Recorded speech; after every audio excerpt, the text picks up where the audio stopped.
Hello there. So today I was thinking about sharing some tips and tricks for everyone that wants to enjoy Warframe a little bit more. These are going to be quite useful for the beginners, but they can also be interesting for intermediate players as well. And to be honest, not even I knew some of them up until I did some research.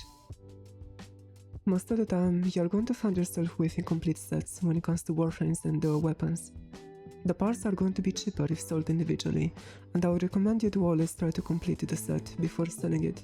It can even be a 30 platinum difference, so be sure to sell the full set instead. Some Warframes are going to be very useful for different game modes. For example, I would recommend Loki when it comes down to spying missions, and also hunting if you are planning to do it efficiently. Nova is a great Warframe for defense, while Korra has a hard chance to get loot, and she can be very useful for farming Tellurium, which I personally find it a pain to get. But if you want to be a good support for your team, then Wisp can be very useful here. She can increase everyone's health pool and attack speed. Most of the time, especially at the beginning, you are going to see yourself in the need of a certain mod. Always make sure to check the price of the mod in the Warframe market. There is a good chance you can get it for cheap, and not waste time to actually farm it yourself. Cosmetics should always be left alone, up until you have managed to get through most of the game, because they can cost quite a lot. And always try to save up on platinum, because you are going to need some of it for boosters to unlock slots for Warframes, weapons and companions. Even if you are a solo player, you are going to need to be part of a clan.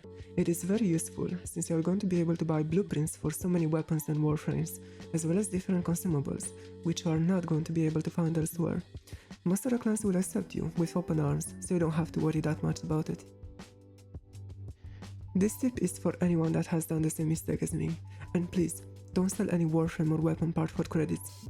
I did this with damaged Necromech parts, and at the time I didn't know that they were actually used in making the Necromech set. So always keep them. If you need credits, then you can always try the Index on Neptune.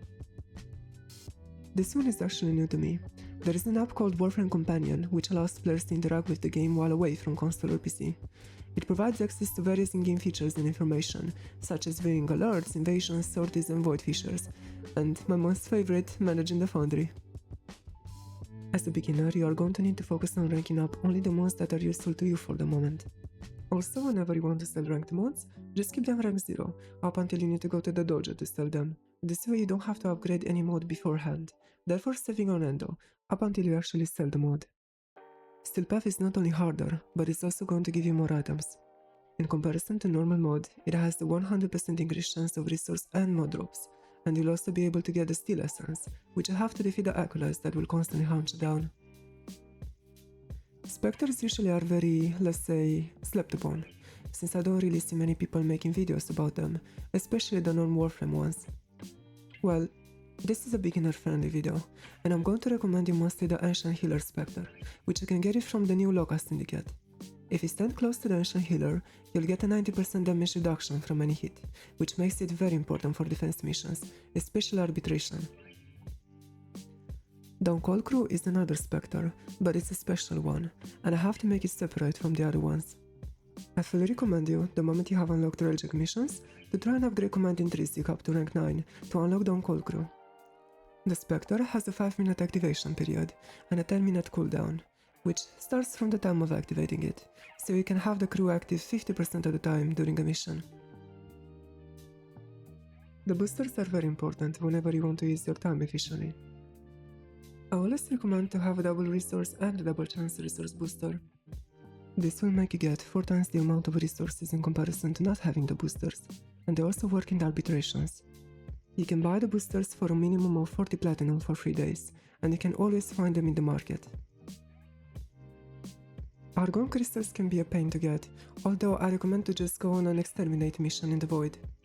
When it comes to Tellurium, I advise you to go to Ophelia, Uranus, preferably with Necros or Korra to boost the chance to get the resource.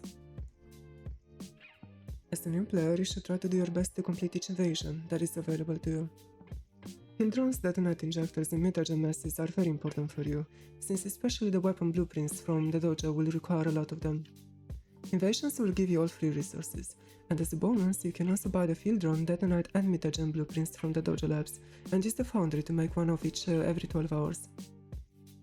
You have to always remember to take your time in the game, And you don't have to feel forced by anyone to go through a different playstyle, play a specific Warframe, or do an activity you don't enjoy. The game is a marathon, not a race. Hello again. Well, first of all, I want to thank you all for watching. This video took me a while to make, but as long as you guys enjoyed it, then, I'm more than happy. I want to thank everyone that has subscribed up until now. Previously we had a subscriber goal of like 1100, so I don't know, let's try to see how long it's going to take us to reach 1300. And as always, if you enjoyed the content, then feel free to subscribe.